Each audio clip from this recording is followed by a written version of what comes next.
مرزا فرت اللہ bag کی تخلیق ہم اور ہمارا امتحان پر تبصرہ کیجیے۔ یہ تحریر مرزا فرت اللہ بیگ کی دلچسپ ترین تحریر ہے۔ ان کی اس تحریر میں سلاست اور روانی کا بھرپور استعمال ہے۔ مرزا نے اپنی تحریر کو پر اثر الفاظ استعمال کر کے پڑھنے والوں کے دل جیت لیے ہیں۔ جس طرح زندگی کے دو پہلو ہیں، یعنی مثبت اور منفی، اس طرح امتحان کو بھی لوگ دو رخ سے دیکھتے ہیں۔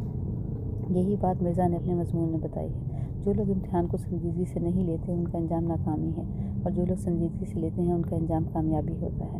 مصنف کا انداز بیان بہت مختلف ہے۔ انہوں نے خط کے ذریعے اپنا مدعا بیان کیا ہے۔ انہوں نے دو کرداروں کے ذریعے دو رخ پیش کیے ہیں۔ یہ دونوں وکالت کے طالب علم ہیں۔ ایک کردار اپنے ماں باپ کو دھوکہ دیتا ہے، محنت کرنے کی بجائے کامیاب ہونے کے الٹے سیدھے طریقے ڈھونڈتا ہے، اس کو یہ تک معلوم نہیں ہوتا کہ کس مضمون کا پرچہ ہے، اور فیل ہو جاتا ہے۔ جبکہ دوسرے کردار میں جو وکالت کا طالب علم ہے اس کے حالات بہت خراب ہوتے ہیں، بہن کا زیور بیچ کر امتحان کی فیس ادا کرتا ہے، گھر میں فاقوں کی نوبت آ جاتی ہے، وہ بہت محنت سے امتحان دیتا ہے اور کامیاب ہو جاتا ہے۔ ایک نیک نگران اس کے لیے کھانے کا اور کچھ رقم کا بندوبست کرتا ہے۔ مصنف نے ان دو کرداروں کا بہت عمدہ موازنہ کیا ہے۔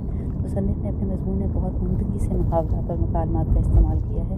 فارسی مقولوں کا استعمال کر کے مضمون کو چار چاند لگا دیے ہیں۔ مرد باعث کے ہراساں نہ شو۔ مصنف نے اس مضمون میں امداد غیبی کا استعمال کیا ہے، یعنی وہ مدد جو امتحان گاہ میں دوسروں سے یا نگران کار سے ملتی ہے۔ مصنف نے اپنا مطلب سمجھانے کے لیے فارسی شعروں کا استعمال کیا ہے، جس سے ہمیں مصنف کی بات آسانی سے سمجھ آ جاتی ہے۔ بلا بے لفظ عرب امتحاں بود، یعنی کہ بندہ راب بلا امتحان کندت۔